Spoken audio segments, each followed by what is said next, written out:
Hi, this is Dr. Minkoff, LifeWorks Wellness Center. In this video, I want to talk about inflammation and brain fog.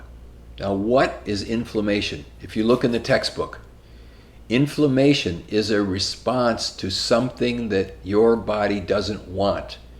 It could be a toxin or a bite or an infection, but the body mobilizes its immune system. It's got various parts of its immune system to mobilize and create an inflammatory response to get rid of the toxin or the infection.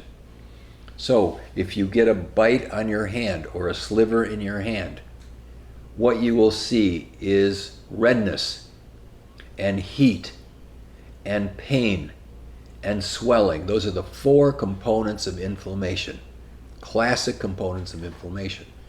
It means that your immune system went in there, it released chemicals to try to get rid of or kill or eat or heal something that got on you or in you that shouldn't have been. We find today that the biggest selling drugs in the world are drugs that block inflammation. They block the immune system from producing a response.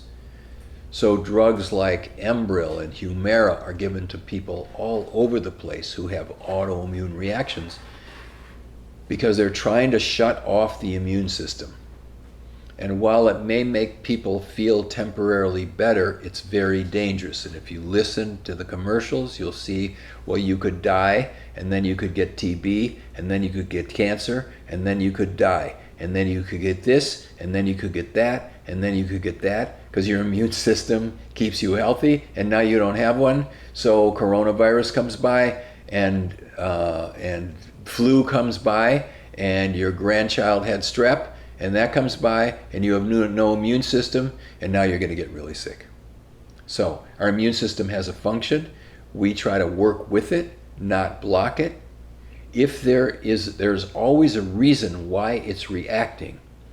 And if it's reacting, we have to find why is it reacting. And if we find why is it reacting and help it to get rid of the infection or the toxin, then it will calm down because it did its job.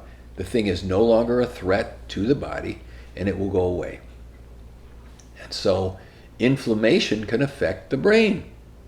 So if you have an infection or a low-grade infection or toxin, whether it's mold or glyphosate or mercury or arsenic that is affecting the brain, your body is supposed to produce an inflammatory reaction. It is supposed to produce inflammation because that's how it gets rid of stuff. And if it produces inflammation, it could cause damage itself to the brain or to the sheath around nerve cells. So what we have to do is identify the infection or toxin, get rid of it, then the immune system will calm down, then the body can heal the injury. So inflammation and brain fog go together, and it's a sign the body is fighting something. It's not a sign that you should turn it off. Because what would happen if you have an infection or a toxin in the brain, it's producing inflammation, and then your major treatment strategy is to use steroids or these biologicals which block inflammation, the toxin or the infection is going to still be there. And it is going to continue to cause damage. And now you don't even know it because the immune system turns off. So you have signs and symptoms that are depressed, and yet the ongoing injury is happening. And the end result of it is long-term damage. It might be Alzheimer's, it might be cancer, it might be a heart attack, it might be some severe thing where the inflammation has now caused so much injury to the organ that it's affecting that it's now not recoverable. So a much better strategy is inflammation equals reason, equals what is the reason, equals look for toxin infection, find it, handle it, inflammation goes down. So we have lots of patients where they came in with an autoimmune reaction, an inflammation going on in their body. And they had rheumatoid arthritis, or they had a positive ANA, they had lupus. We find the underlying infection toxin, the inflammation goes down, And guess what? The rheumatoid factor goes away. The ANA goes away.